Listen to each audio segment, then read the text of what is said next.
What is up, everybody? It's Dr. Vibe here, host and producer of the award-winning Dr. Vibe show. As always, I'd like to say you're blessed, highly favored, a magnet for miracles, and a solution for someone's problem. And I am the monthly host of Online Conversations for Fathers that are co-sponsored by Dad Central, Canada's national fatherhood organization, and Dove Men Care. And this time I did it in reverse order. I was 2018 award winner in the innovation category given out by the Canadian Ethnic Media Association. And I put in my entries on the weekend. I'm speaking it that they were received in time. And I'm speaking it that is it around mid-November when they have their online awards ceremony that I receive an award. Let's just put it out there. You're blessed, highly favored, magnet for miracles, and a solution for someone's problem. Always jacked to have wonderful people, wonderful friends on the Dr. Vibe show. And this is a friend. And we are so happy to have her back, V. Cherie Williams of Cuisine Noir magazine. I could give you all her background, but go to my website and you'll see conversations going back from 2011 with myself and V. Cherie Williams. And we always have wonderful things to chat about. And there's something new for her and I to chat about today. So I said, you know what? Let's bring her on, find out what's going on in her life, and talk about the new conversation. So V. Cherie, welcome. How are you? Well, thank you. How you been? How's your day today? Today was a good day. Busy day, but a good day. Good. And you are located in some of the crazy weather. Oh my goodness. Oakland, California. And it was a bit of a scare last Wednesday because that was something. I've been here 22 years now and I had never seen anything like that. That was just crazy. So describe us what's been going on because you're in the heart of it. Yeah, so we have all of the fires that are happening, not necessarily close here, although there was a fire not too long ago, but there's fires all around. And as a result, we're getting all of the bad air pollution from those fires. And so last Wednesday when we woke up, it sort of was, I mean, if you're looking at the biblical times or whatever, it was almost like hell on earth. It was really scary. Wow. And I was talking to someone, and it was New York. It was your time, 12 and 9:30 mine. And I had to stop. I said, what time is it? I was like, am I being punked? Seriously, am I being punked? Because it was just like that dark out. Wow. 10 o'clock. And so I would say today is really the first day that I've seen the sun since last Wednesday. And you're still getting the crazy heat, right? You know what? No, it's cool. Oh. No crazy heat. But the sad part is you're still seeing like the ambers or just dust in the air from the flyer. So my cars have just like dust of that ash on there. So this is definitely the worst season. And the sad part about it is typically if we were to go into fire season, from my recollection, it's October. So climate change is real. Okay, well, you know what? Let's shine some light on this conversation because it's not looking too good right now. What's been going on with the magazine since we last spoke? It was a little while back we spoke. What's been going on with the mag? So very excited. So September 1st, we turned 11 years since I've been publishing Cuisine Noir. And, it's funny because this time last year, we were getting ready for our 10-year anniversary party that would happen on this coming Saturday. Right. So the sad part about it, or thank you, is because had that been this year, the party would have been canceled. So I was getting ready for family to come in town and all of that good stuff. So celebrated 11 years. And then just really it's just been bang, boom, boom. We got an invitation at the end of August to come on as a media partner for Tales of the Cocktail. Okay, so let's talk about what Tales of the Cocktail is all about. Yes. So if you are in the spirits industry, this is your jam. This is like the biggest global conference that happens every year. Typically, I believe it's July, maybe July, September. I don't know because Essence is always in July. So but maybe they cross over. But New Orleans is this place to be when it's in person. And again, from brands to influencers, trendsetters, this is bartenders, this is where you want to be. So we're coming on board as a media partner. So very excited. If you go to our social media pages, the great thing about it this year, it's virtual and it's free for all the programming. So if you've ever wanted to learn how to mix it up, whether you're in the industry or you just want to entertain at home, this is for you. And the great thing is there's on-demand content. So Wow. you can look at it when you want to look at it. So, if people are working during the day, then and Wow. also the cool thing is you create a schedule. So you have your own schedule that you build based on workshops and seminars that you want to look at. So we put together one, which is a prelude, because I'm going to announce it tomorrow. We put together a great panel of Black-owned spirit brands, and we had 5 of them from On New both York. on both sides of the border. Yes, so we had in Montreal, we had LS Cream, Haitian Cremis. We had bourbon in Kentucky. We had tequila in Detroit. We had a Caribbean liqueur in Atlanta.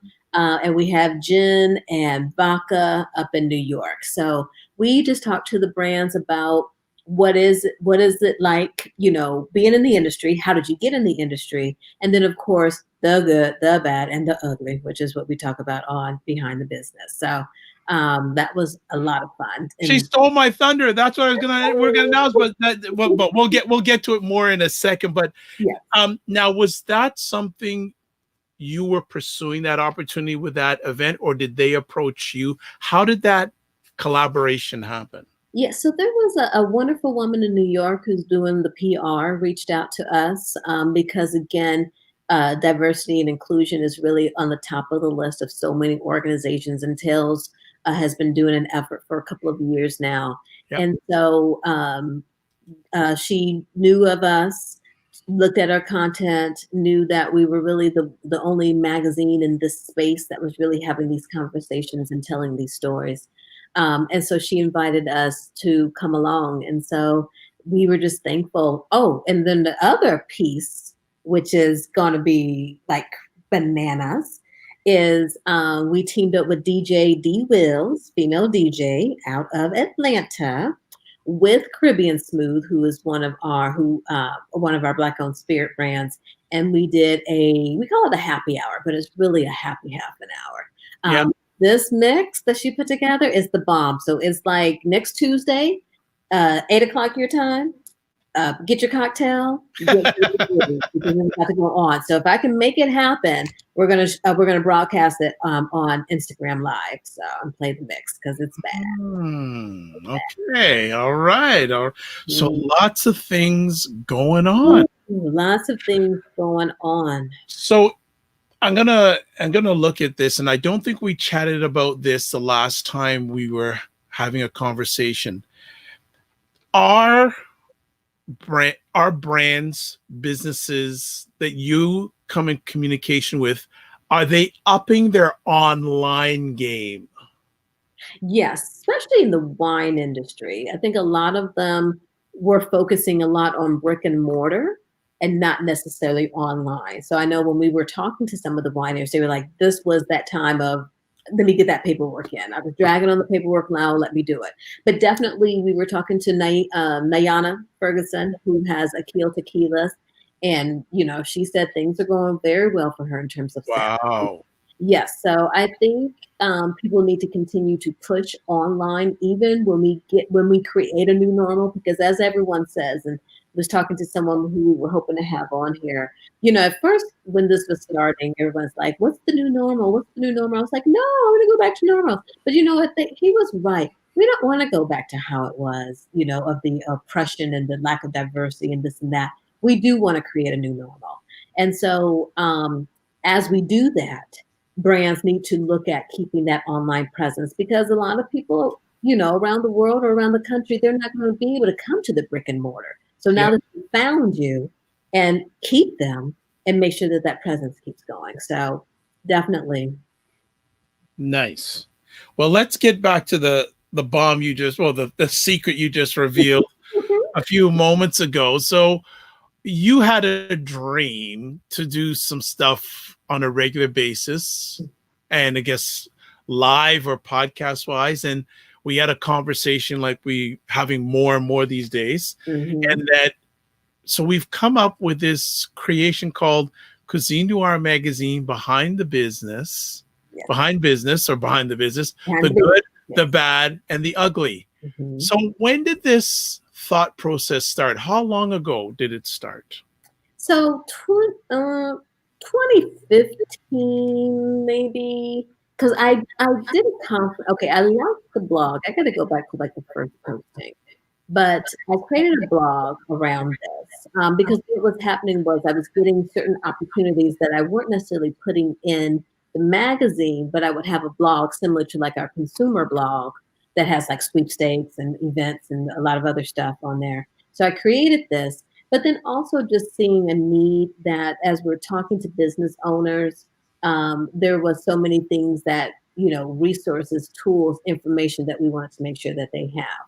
So what we did was in 2016, sometimes I get in these brave modes of not knowing what's going to happen and then fall through, or not fall through, but I go through with it. So we held a conference in San Francisco, and it was small, but it was nice. And we sort of kicked it off then, but I have to admit that I let it go. And in terms of the event, because a friend of mine who came, she launched it in Virginia, and there was time to get momentum. But at that time, keeping it honest but keeping it real, right? Was burned out. And right the week after we did that conference, we went to DC because the Museum of African American History and Culture Yes. was open. And I had a brave idea.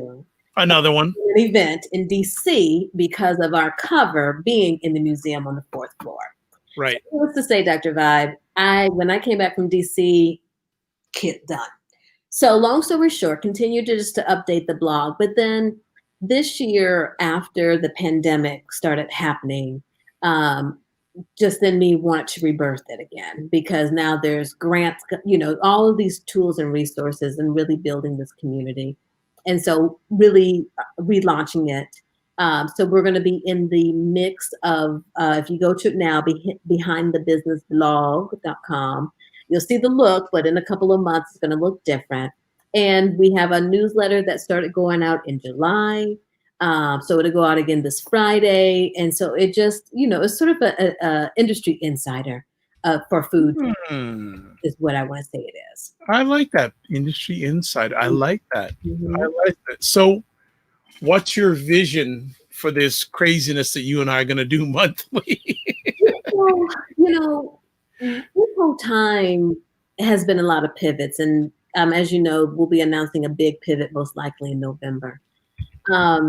But, this was that time of really when, if you could, how can you, as my pastor says, reimagine your life, reimagine your business, reimagine your marriage, your relationships, whatever the case may be. So in this case, we're reimagining the business. And with that, prior to COVID hitting, we had plans to up our video content and really get that going. So we have the the written word. Then we wanted to get into the visual word. And so obviously we weren't able to do that because of the collaborations and all of that stuff. So that's on the 2020 burner for sure. So again, looking at what else can we do? It was in my parking lot, as I like to say, of a podcast. Well, I don't know if I can dedicate to a podcast, but what is the next best thing? As you know, you and I started talking, boom, boom, boom, and here we are. So the vision now is to give you a little bit more detail behind the stories that we bring you every week. Mm-hmm. And so starting next month, we're going to start to have guests, because as you can imagine, Dr. Vibe, sometimes we talk to people 30 minutes, 40, an hour, and we're not going to give you all that in a story. No. You really get the abbreviated version. So what we are going to do going forward is have special guests on with us every month to really dig into some of those things that we don't go into in those stories. Yeah, it makes perfect sense. And people always ask me, like, how did you get this person on? How did you get that person on? I said, well, I tell them I'm transparent. I see a story that they've written. I Mm-hmm. really liked it. I say it'd be great to have you expand on it because 90% of the time there's things that you didn't get a chance to share about that you don't read. Exactly, exactly. So, I mean, we've just got some amazing stories, and you know, there are so. I think I would say there's more stories than not of people who started out in one path, but then did a detour. And that's across the board in food, wine, and travel, or as we're going to be rephrasing it, food, drink, and travel. Oh, Yes, because we want to make sure with the drink piece, we cover beer, we cover wine, we cover non-alcohol. So we cover it all. We cover agua. So we're going to call it food, drink, and travel is what we say. So yeah, more often than not, someone started off one way and then went to another. So for instance, if you go to Cuisine Noir Mag.now, our feature story is Chef Nick Fields. And she noted that her parents, she wanted to go to culinary school. Her parents said no, that wasn't a glamorous thing to do. So she did the traditional, did the, work. I believe she worked in finance and did all of that. And then in her 40s said, nope, I'm going to do what I want to do now. wow. So these stories are very inspiring because they really are people who are risking it to follow their dreams. And so if anybody thinks it's too late, oh, we also have a couple on there. They started a sweet potato pie company in Southern California after retirement. So if you're thinking about doing something during retirement, it's never too late to get into business. No. Uh, so, Yeah, I think that for those who are ready, mhm. this year is the best opportunity to have a life not saying I woulda, I coulda, I shoulda. Exactly, exactly. And one of the things I talk about that I deal with too, because these stories minister to me as well, is you always have that what if. And a lot of people I think wonder that, well, what if I follow my dream? What's going to happen? My bills, my this, my that, my this. You know what I mean? So there's always that question of what if I follow my dream? So hopefully you get some motivation, or as I say, to get pushed over the cliff and just fall into it. One of the things I'm a foodie, and as Vishari knows, not as hardcore as she is because she's way ahead of me. But Mhm. one of the things I always admire chefs, their thought process. I'm really looking forward. Yes, I love the Food Network and all that, but it doesn't show a lot of our people on Correct. it. Yes. And I'm looking to have this collaboration to show Black culinary excellence. Thank you. Thank you. There's Actually, that's a definitely hashtag. There you go. there you go. Black culinary excellence. Yep, definitely. And definitely there is room for that. And we love showing that as well. And one of the main things is make sure that the chefs have the room to create because, just as we are creative people in our own right, right? Chefs are very creative when it comes to their food, the ingredients they like to use, their techniques. And so definitely when I'm working with chefs, and when I'm working with anybody, appreciate the skill set that they're bringing to the table. And that's one of the things you asked me last time we talked. I believe there's a question around, a lot of my staff has been with me for years and things. Yes. And it's very important, one, with my writers to make sure that their voice comes through. So I have someone who does with editing, but sometimes I, scratch that because I know the voices of my writers because I talk to them the most.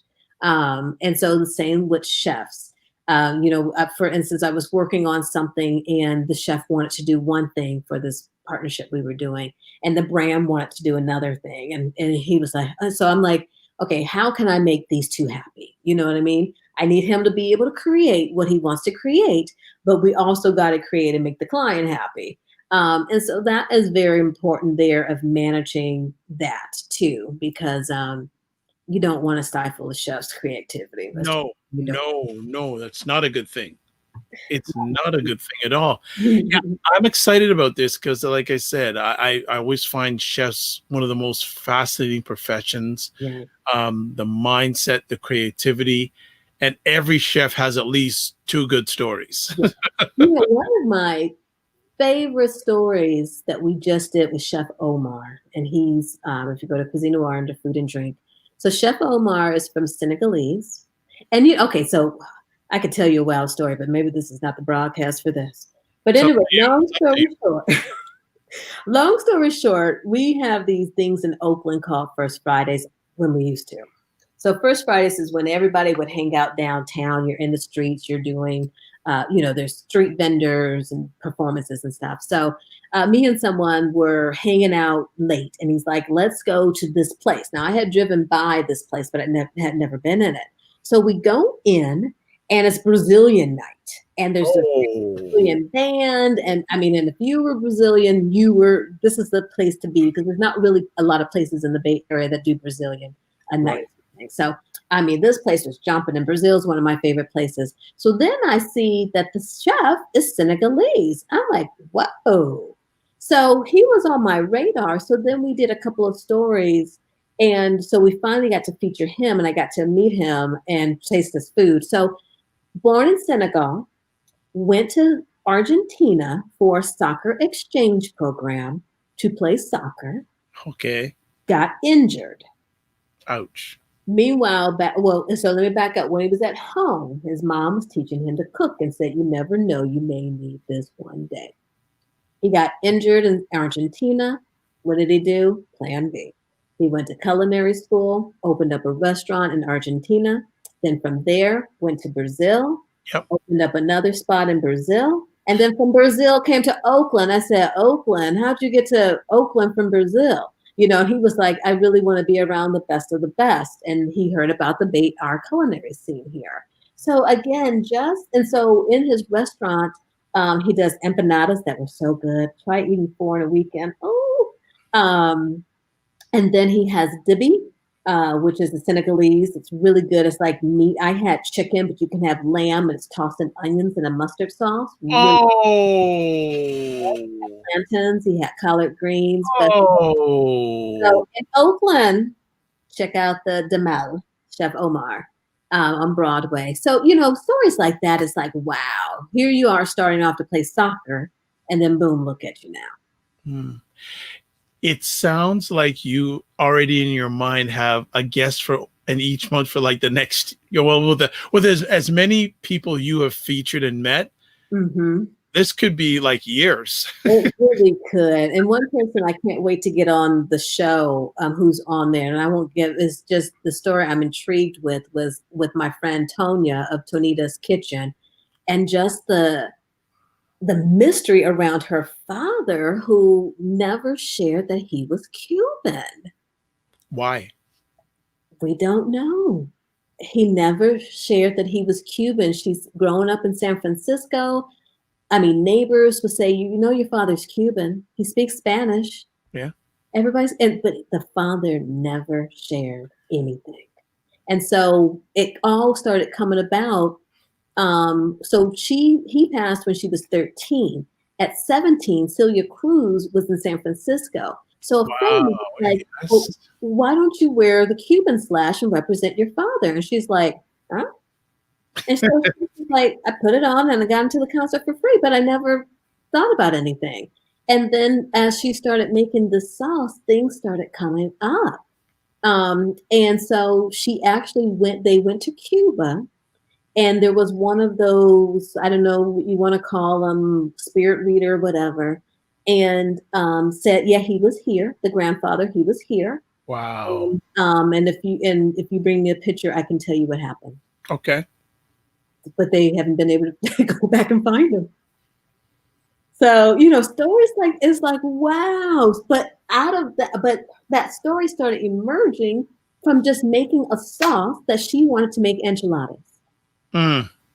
So again, it's deep. Yeah. These stories are deep. Wow. Give me some of the dream some of the wish lists you'd like to have on Cuisine Noir magazine, behind the business, the good, the bad, and the ugly, so we can speak it for you. I know. Who would I want to be? Put out there Oprah.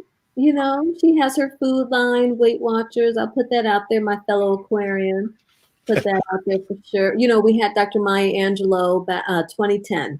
I spoke to her, and that was like one of my favorite. I still have that recording of that interview. So I mean, Nice. like, wow. Let's see who else. Idris Elba just started a champagne and rosé. Yes, I heard about that. I know he just had a baby, but I'm just saying. Well, you don't have to go anywhere. You can do it right from home. There you go. There you go. So, Right. Some of the people I like to have black farmers. okay. All right. We can make that happen. I like black farmers. I'd like to have some of the true mom and pop places. Okay. Yeah. Yeah. Those mom and pop places that like love to have any sort of second or third generation operations. I'd really like to hear how they've kept the legacy going. Right. Definitely, we are actually not spoiling it. Hopefully we can bring it to fruition, but we got word of a 5th generation Black owned olive farm. Yes. 5th Where? generation. I can't tell you. Okay. You're gonna tell us when you get them here. Exactly. Okay, thank you. But yes, 5th generation Black owned olive farm. Wow. So we're tracking that down. Let's see what else. You know what too? There's opportunity to make this a global thing. You know that. Absolutely. I was just going to go there because we've got great stories in Kenya, great stories in Ghana, South Africa. We can do all day long. So definitely, that's the goal of making this global. Where I do want to get more into is Brazil. Okay. As we really trace the diaspora. Get down into Mexico. I know that there is the big Black expat community down there, but you also have those who identify as Mexicano. So talk to them about that, the culture of that back in the day. There is a restaurant in Los Angeles that's said to be the first Afro-Mexican restaurant in LA. I really want to dig more into that a little bit more. I mean, I'm sure there's some places in Australia. I mean, we're everywhere, Dr. Vibe. Yeah, like I'd love to. No, I'd love to get some. It'd be in Europe. I'd really like to see if we could ever do it. Get some representation in Japan. There's the Soul Food House in Japan, and I'm trying to track them down. Yes, trying to track them down. But it's called the Soul House, I believe it's called, a soul food restaurant. Wow. So, and I know there's a Black expat community in there. What's even more interesting, a number of years ago, I found out that there's a strong Black Jamaican population in Japan. Not surprised. A lot of people a lot of Blacks really love Japan. Jody Watley, the singer who we interviewed, her lives in Japan. So not surprised. Wow, this is one of the reasons I'm excited about this adventure is it's something totally new, and being collaborating with Vishri and Cuisine Noir. Yes. It only made logical sense because we've been hanging out for like 9 years, and it's an area where we get to control the narrative. Absolutely. And another place we have to touch on Guyana and Trinidad and Tobago, get over into Haiti, into the DR. So we've got so many places to touch base on. And that's the exciting part about, we're never going to run out of content. No, that's the least of our concerns is running out of content. There's lineups. Right. One of the things, and I'm going to be on a panel next week, one of the things that I'm seeing is that generations are really getting back to their roots. I don't know about you, but I would say, and I'm not like a food historian, but I've noticed over the 10 years just studying food and how it works, you had the generation, the baby boomer generation, right? And especially that generation who came to America, immigrated to America. It was, we're not going to speak our native tongue, we're going to assimilate and this and that, right? So a lot of the generation, my generation, the Generation X or whatever, we didn't grow up learning those languages, right? Whatever the languages that were taught at home.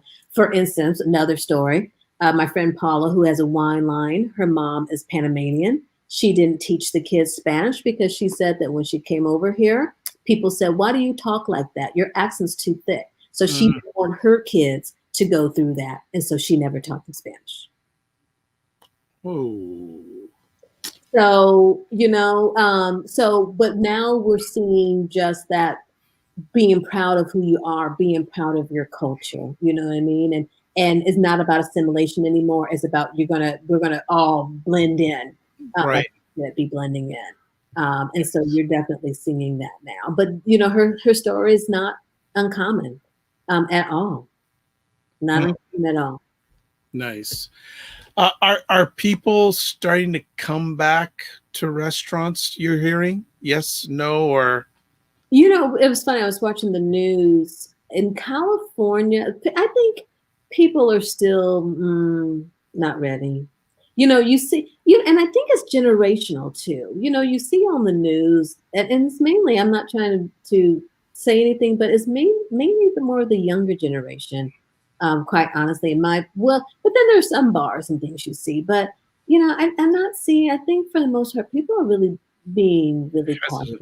Yeah. You're not really seeing a lot of travel. I know, at least to our audience, road trips were the thing this summer, right? If you can get into a car, especially RVs, we know that RV sales were up because you don't have to stay in a hotel. So hold on. So here's a question. Do you know any Black people in that industry? I do. So that's the one we got to have on. We got to have that person. So that's one person we'll have on Earl with Black Folks Camp 2. Because he is in the industry, and that was one of the things that he started. So yes, so we do know someone. That would be a good get. And actually, she's not living in the States anymore. And there was a lady who used to be on regularly who did travel posts for, can't remember the platform. And when she went camping, she coined the term blamping, which is Black camping, blamping. Oh, so there's blamping and then there's glamping. Okay, what's glamping? Glamping is the glamour. So it is staying in the luxury tents that have lights and all of that good stuff. Lights. The wine barrels that you can go to in Portugal that are set up like suites, the big old wine barrels that you can stay in. I actually want to go stay there. Really? So the glamping is still camping with style. Okay, I learned something new every Cuisine Noir conversation. Absolutely. So yes.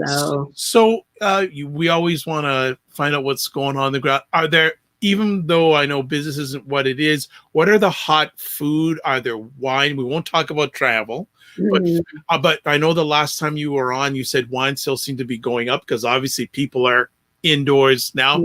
Are there any hot trends, either food or wine? Because now every time I'm out eating, I'm saying, I wonder what V. Cherie would think about this. And like, it was that last week I was getting my computer repaired, and beside the guy who owns a computer shop says, you want something to eat? I said, sure. So he called to the place next door.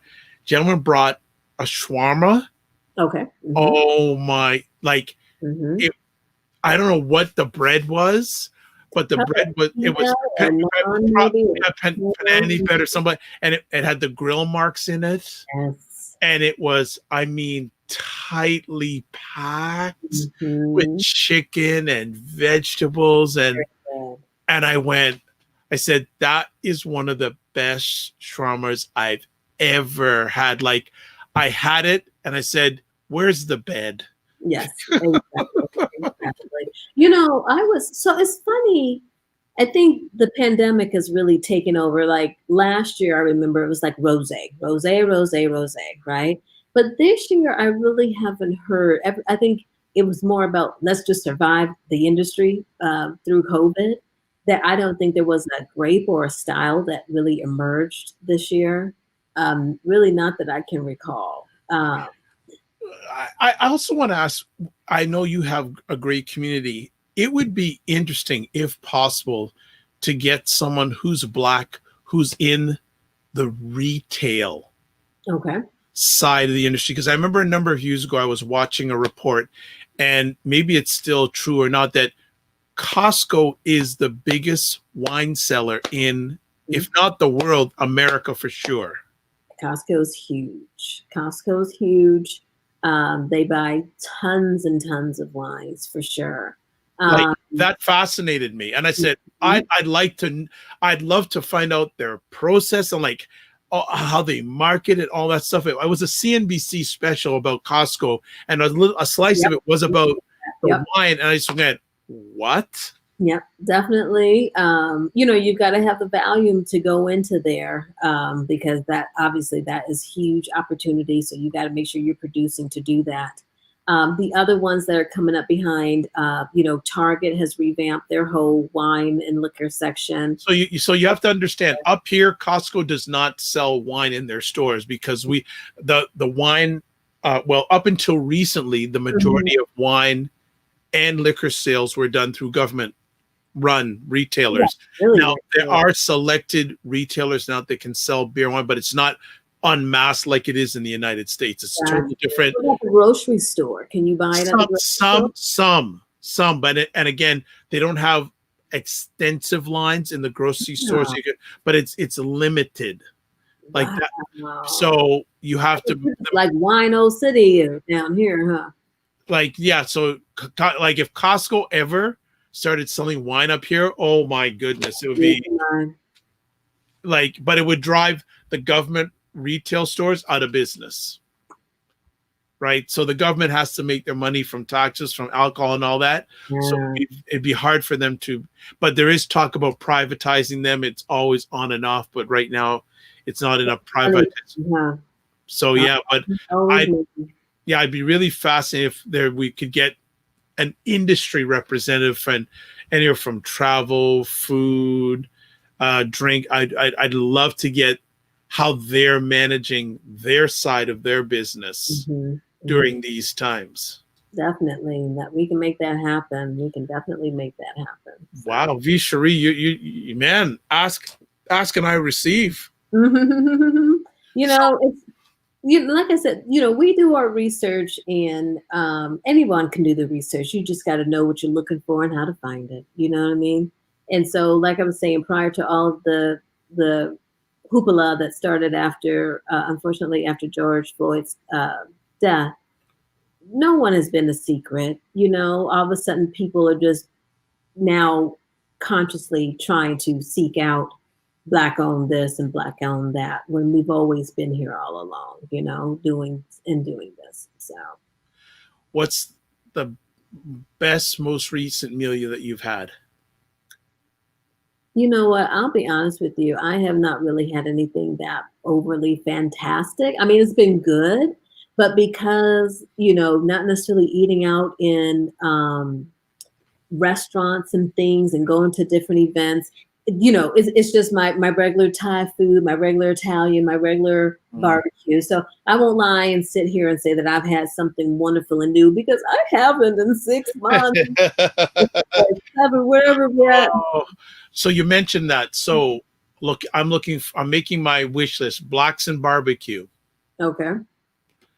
Are there any Blacks that do Thai food? You know, good question. Well, so there's a woman at my Thai restaurant here in Oakland, and she's Black. Interesting. And but more African Black. Like, I can't tell if she's Ethiopian or something, but everybody else in the kitchen is not. So there's a story there.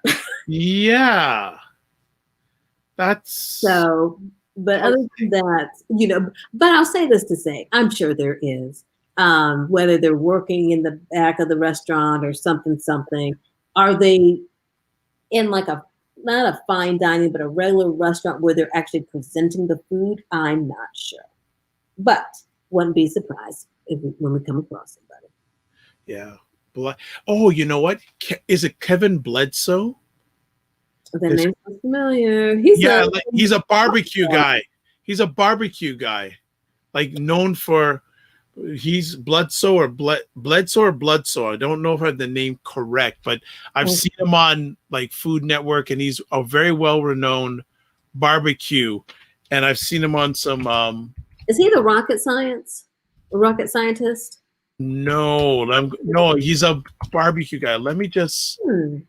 yes, Kevin Bludso, Bludso, Uh-huh. and he's actually in Los Angeles. Okay. New one for me.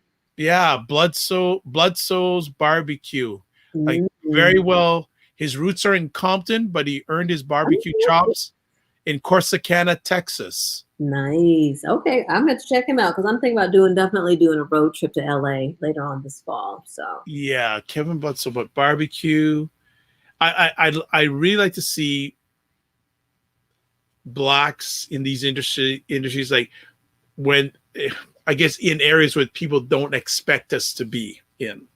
So that black and tie thing, mhm. that is one of those areas. Anyone who would do uh black and any black chefs to do Hakka food. Oh, not that I know of. So Not that I know of. Not I, that there isn't. I just put it out there. Mhm. But yeah, Mm.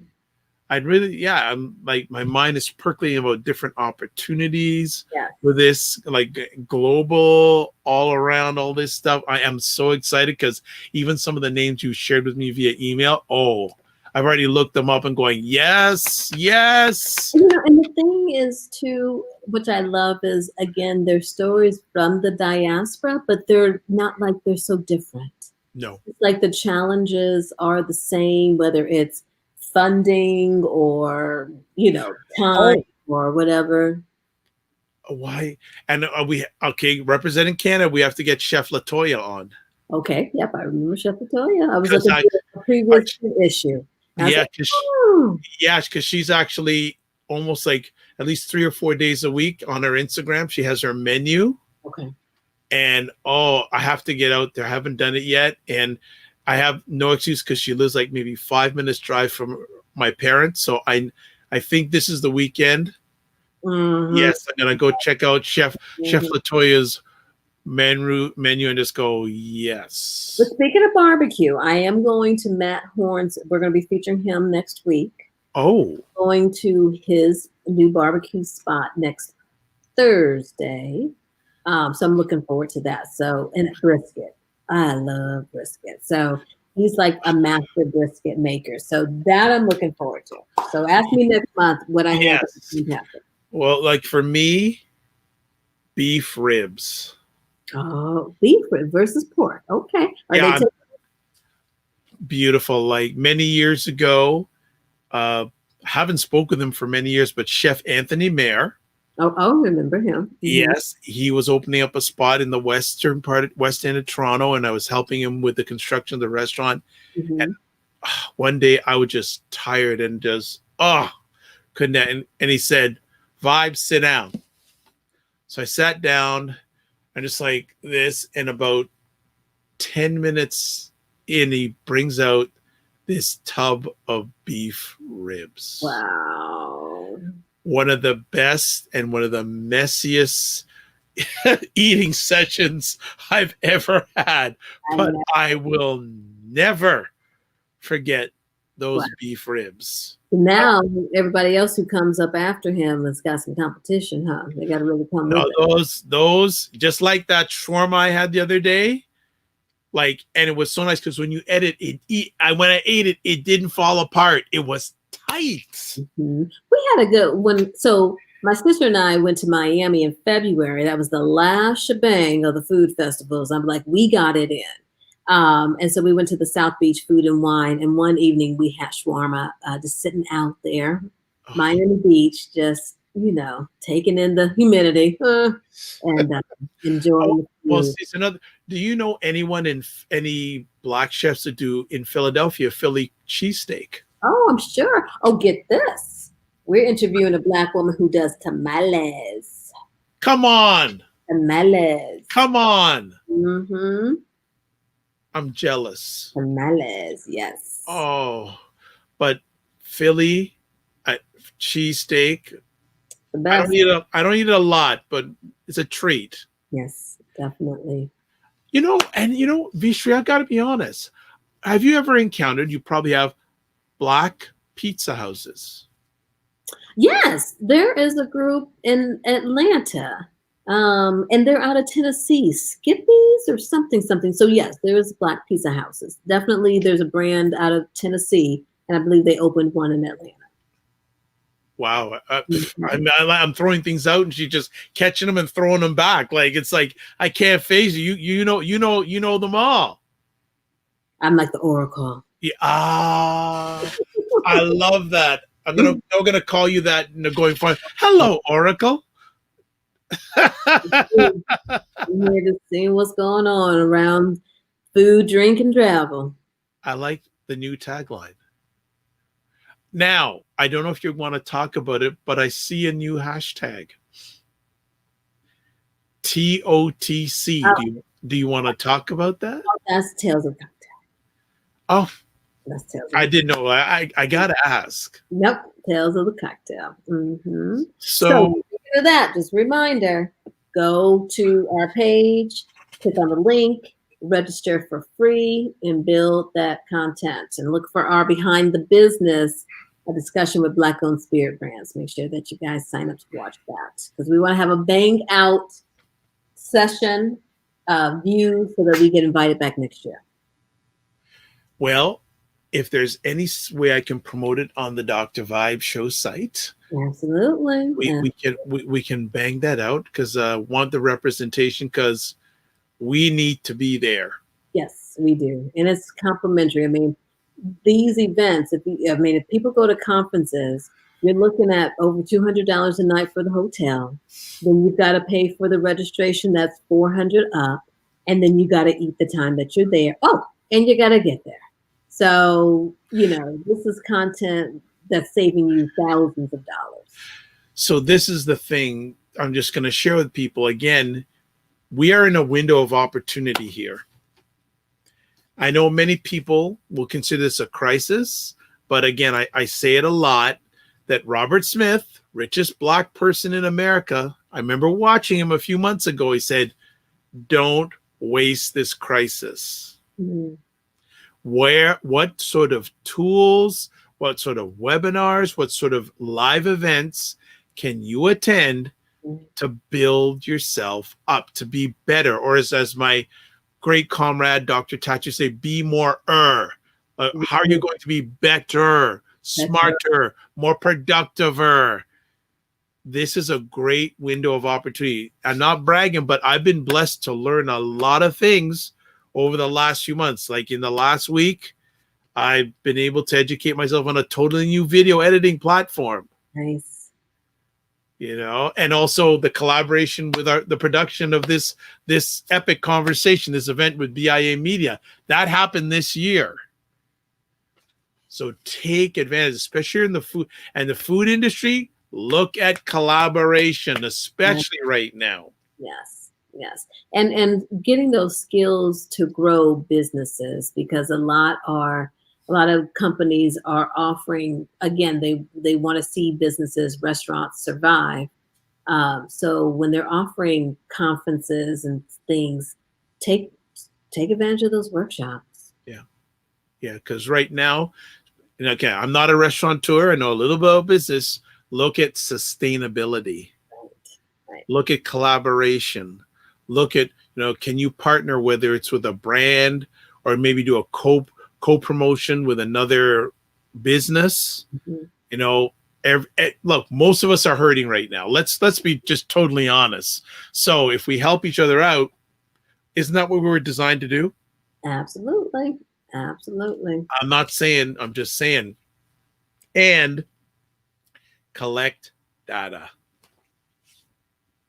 Find out what your customers, your clients, what do they need? And it doesn't necessarily have to be food. If there's any way you can help them, you become the hero, and they're going to be in your establishments more often, and they'll tell other people about the help you got them.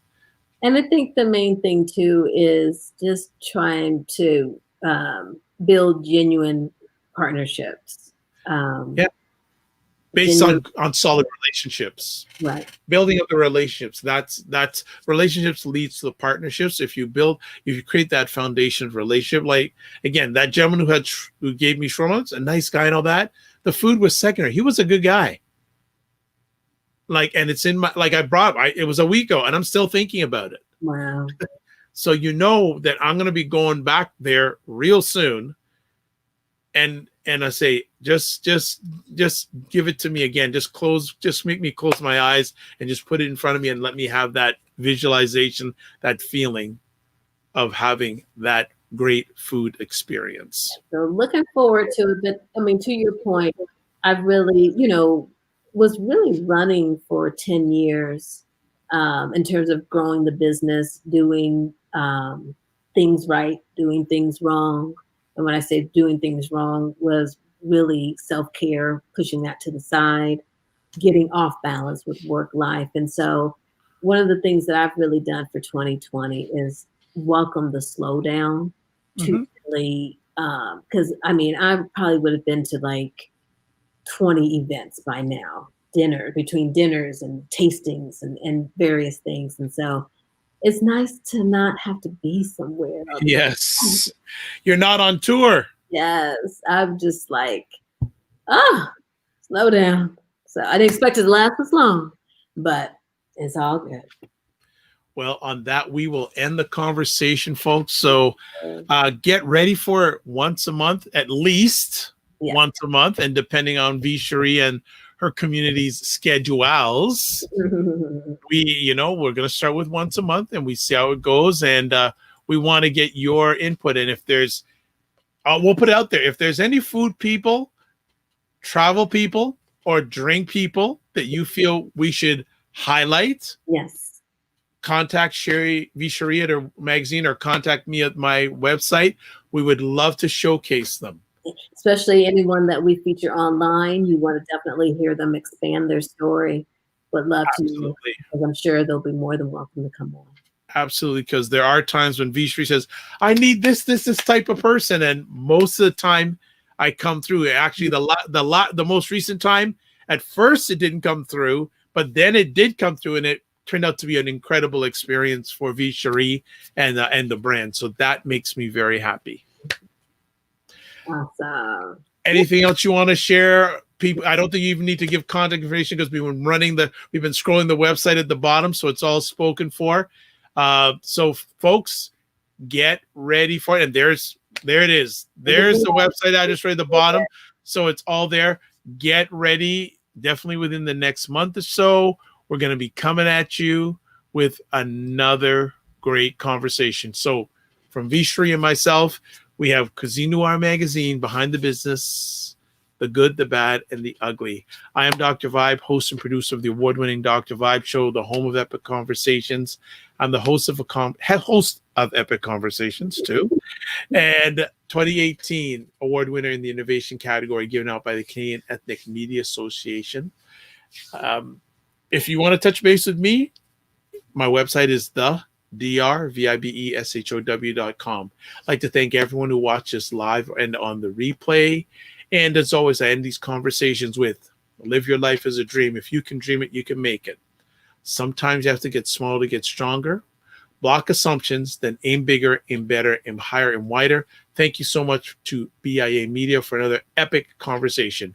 God bless, peace be well, keep the faith, and walk good. See you soon, everybody. Bye.